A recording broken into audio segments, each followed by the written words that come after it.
Ni kuhamasisha umma kwamba sio kila mtu ambaye anaimba huu wimbo wa two-term wa William Ruto. Okay. Kuna baadhi yetu, unajua kuna wale ambao wanasema watamuunga mkono, wanataka ionekane ni kana kwamba uamuzi huo umeafikiwa kijumla, kwamba sisi wote ambao tunaunga chama cha ODM ama wanachama wa ODM tumefanya huo uamuzi tayari. Okay. Wao wenyewe katika mkutano wao wa Mombasa ambao tumezungumzia, walisema kwamba chama kitafanya mazungumzo na mirengo yote ya kisiasa hapa Kenya.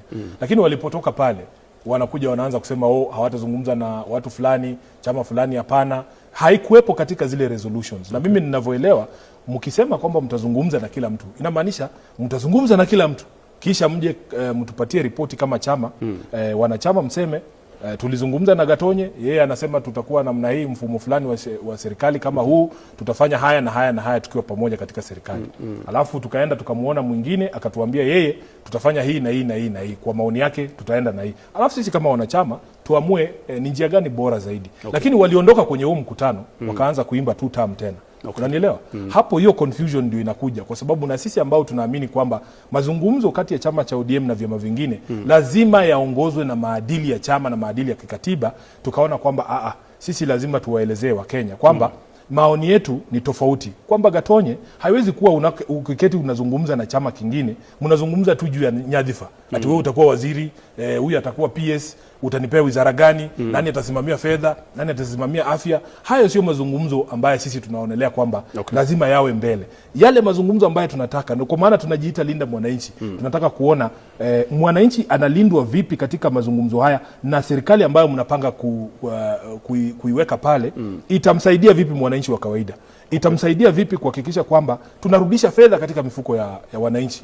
Tunawezaje kudeal na mambo ya ushuru? Ukiangalia payslip za watu siku hizi, hata mimi ninalipa ushuru. Yes. Ndugu yangu, watu wanaumia. Inakuwa vigumu sana watu kujipanga. Kwa mfano, unajua wewe, nikiwa kijana mdogo, nilikuwa naishi kwa bedsitter pale South B. Nikapata kazi ya 40,000. Nikahamia Roysambu kwa 2 bedroom. Kwa sababu unajua sasa hii 40k, yes, ninaweza songa kulipa rent ya 6,000 kwa SQ, nilipe sasa 15,000 2 bedroom pale Roysambu. Unaona? Yes. Hii ni mwaka ya 2009. Sasa we niambie, iwapo hatuwezi kujua kama mshahara wangu utasalia vile ulivyo, utafanya maamuzi vipi? Okay. Kama ningehama niende Roysambu, alafu serikali iweke ushuru, wanachukua kwa hiyo 40,000 wachukue 20,000. Si ningerudi South B? Ningerudi South B. Inakuwa vigumu watu kugrow, na si ati kwa wale wafanyikazi peke yake. Hata mashirika kama haya K24. Okay. Kwa mfano, ushuru unalipwa na mwajiri na pia bado unalipwa na mwajiriwa. Okay. Kwa hivyo K24 kama inaweza kuafford kulipa Gatonye wawili, kwa mfano, mmoja awe kwenye Kameme huko na mwingine afanye hapa. Wanafuta mmoja, wanasema sasa Gatonye utafanya yote mbili vile unafanya saa hii. Unashikilia Kameme na unashikilia K24, sijui kama wanakulipa yote. Wasikie wakulipe ya Kameme na wakulipe hapa. Yes. Lakini mfano ambao unatoa ni kwamba shirika kama hili linafika mahali ambapo wanasema tunaweza waajiri wanahabari 5 peke yake. Hapo nyuma, kwa sababu tulikuwa tunaweza kujimudu, tulikuwa tunaweza kuandika watu 10. Kuna wakati ambapo K24 ilipoanza, nakumbuka walikuwa wanaandika waandishi wa habari watajika, tena wengi, kwa sababu walikuwa na fedha za kutosha. Unajua fedha zinatoka wapi katika runinga kama hii? Makampuni ya mashirika ya kufanya advertising nini. Na kuambia mashirika hayo yakikata bajeti zao za advertising kwa sababu ya ushuru ya Kasongo, na nyinyi pia mnaathirika. Sijui kama unanielewa. Kwa hivyo mazungumzo ambayo tunataka kuwa naye ni mazungumzo ya kimaadili. Nikae niulize huyu Gatonye, tangu Kasongo achukue amepoteza pesa ngapi? Na tutamrudishia aje hiyo pesa? Okay. Unanielewa? Nikisha kulinda wewe, utanilinda mimi kama mwananchi. Okay. Haya matitle yote ambayo watu wanazungumza watamnyang'anya Sifuna, nyinyi mtanirudishia nikishawalinda. Okay. Unanielewa? Kwa hivyo hawa wanazungumza tofauti na sisi. Kwa hivyo mikutano yetu inapelekea kuambia Wakenya kwamba msikate tamaa, kwamba kuna uongozi mbadala, viongozi ambao wanaangalia mambo kitofauti sana. Okay. Viongozi ambao wanaweza kuhakikishia kwamba unajua, nimesema wazi, Gatonye mtu yeyote anaweza kujenga barabara. Manake ukishachukua ushuru na wewe ndio rais, huo ushuru lazima ufanyie kazi.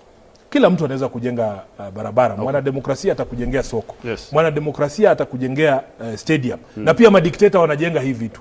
Nimepeana mifano ukienda nchi zingine, sitaki kutaja nchi, unajua mabalozi wengine wanaanza kushika moto sana, wanasema Sifuna na taja. Lakini nyinyi wenyewe mnaona kuna mandhari fulani ambayo yamewekwa katika nchi za hapa Afrika Mashariki.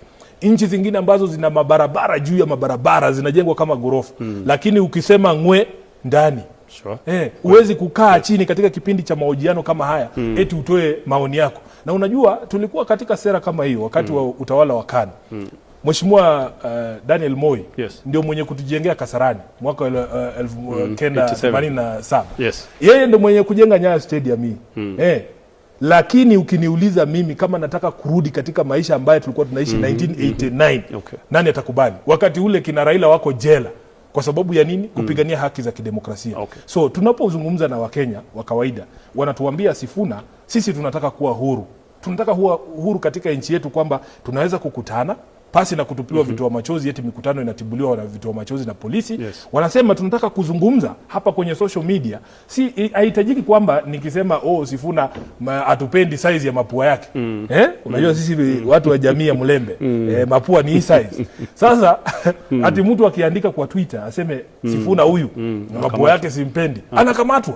Wewe niambie, eti polisi wanaweza kuondoka Nairobi, waende mpaka Homa Bay, wachukue kijana huko wamlete hapa Central Police, wampige mpaka kumuua. Kwa sababu ya nini? Ati kitu ambacho amesema kwenye hizi uhuru ya kuzungumza, kukutana, kuweza kubadilishana mawazo. So tunataka kurudisha nchi hii kwenye reli na zile vigezo vya maadili ambayo iko chini ya hii katiba, kwamba tulinde haki za kibinadamu, tuweze kuweka demokrasia, kuwe na uhuru wa vipindi kama hivi, watu kuzungumza, watu kukutana, tuweze kulinda uhuru wa mwananchi, tuweze kuweka utawala wa sheria ambao unapelekea kwamba iwapo kutakuwa na mzozo kati yangu na wewe Gatonye kuhusu kwa mfano shamba, kwa mfano shamba, tunaweza kuenda mahakamani. Mahakama isiwe mahakama ambayo inaweza kuhongwa ama kutoa uamuzi kulingana ni nani ndio mkubwa, na ile agizo la mahakama likitoka liseme shamba ni ya Gatonye, kila mtu ataheshimu, hata wakubwa wakiwemo.